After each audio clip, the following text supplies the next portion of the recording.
America has been at war 222 out of the 239 years that we have been a country. One of these wars that stands out from all the rest is the Alamo.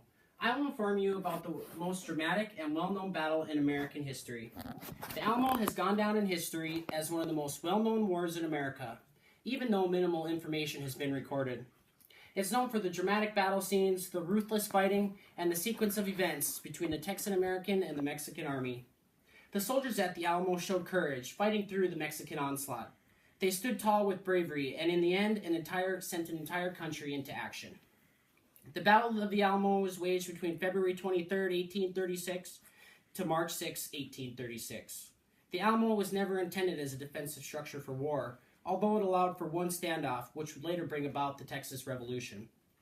The battle from the Alamo was waged between the Texan Americans and the Mexican Army. Cited from the Encyclopedia of the Alamo and Texas Revolution by Tom Hatch, the Mexican Army pushed forth onto the Alamo to take it over. The Mexican Army was commanded by General Antonio Lopez de Santa Anna. The army consisted of 1,800 to 2,100 Mexican troops. The Battle of the Alamo is said to be the most dramatic of all time, while being one of the shortest. The Battle of the Alamo lasted 13 days, the final assault being on the 13th day. The battle lasted anywhere from 1 to 5 hours, but nobody knows the real time because it was never recorded.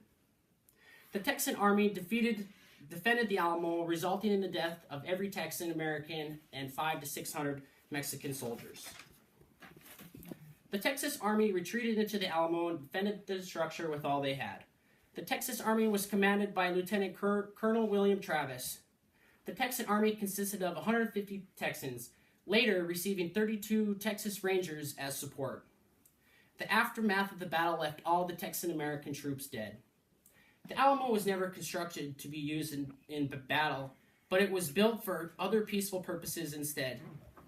Quoted from Blood of Noble Men, The Alamo Siege and Battle by Alan Huffins, the Alamo was originally constructed as a Roman Catholic service to recruit cultures, but was never finished being constructed.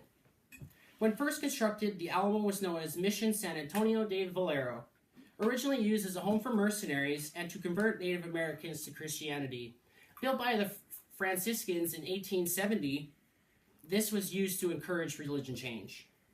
The structures were never finished being built. The church roof was unfinished, and the stones were falling off. The Alamo also got its name from a nearby Alamo Grove, or cottonwood tree. The Alamo was a small compound that covered about 3 acres on the east side of the San Antonio River. Surrounded by only stone walls, the Alamo was 12 feet high and 8 feet high in other sections. The walls were falling apart as time went on, but they were still held strong at 3 feet thick. The Alamo was not completely enclosed. One wall in the Alamo was open 75 feet. This range was between the ruined church and the low barracks. This gave the Mexican Army an extreme vantage point, which helped lead them to the victory. Additional walls and structures were built to allow for protection and cannon platforms. Quoted by Green Jameson, you can plainly see the Alamo was never built by a military for a fortress. Green Jameson sadly wrote to Sam Houston in January of 1836. Knowing the Mexicans would take back the Alamo, additional cannon towers and wall barriers were constructed.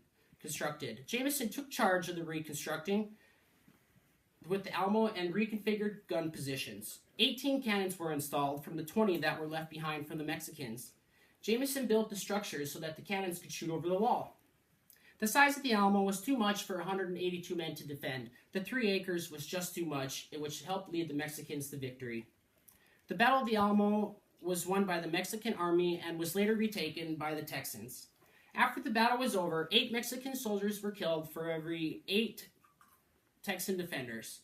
Santa Anna later ordered the Texan bodies be burned. The Mexican Army held the Alamo until April 21st, 1836. The battle rang over the Americas. This forged the cry, "Remember the Alamo!" sending many into action to defend the country and partake in the Texas Revolution, which would later become known as the Mexican-American War. Led by Sam Houston into the Alamo, 800 troops returned to the Alamo to take on the 1,500 Mexican troops. The American Army was easily able to overtake the Mexican Army. The American troops defeated the Mexican Army, and the aftermath led to the Texas Revolution.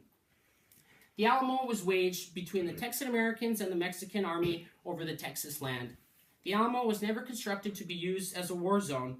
The Texans who lost their lives that day fought for freedom, justice, and the Texas Revolution. Remember the Alamo! The Battle of the Alamo led to Texas becoming part of America. If the battle was not waged, the Mexican army would still control the Alamo today, and Texas would not be part of the United States. America has been at war for hundreds of years. The Alamo has gone down in history as being a war in which America lost and Mexico succeeded. Although we lost this war, it still sent our country into action and gave motivations to many soldiers to fight and defend the United States of America. Thank you. Did it record? Great job.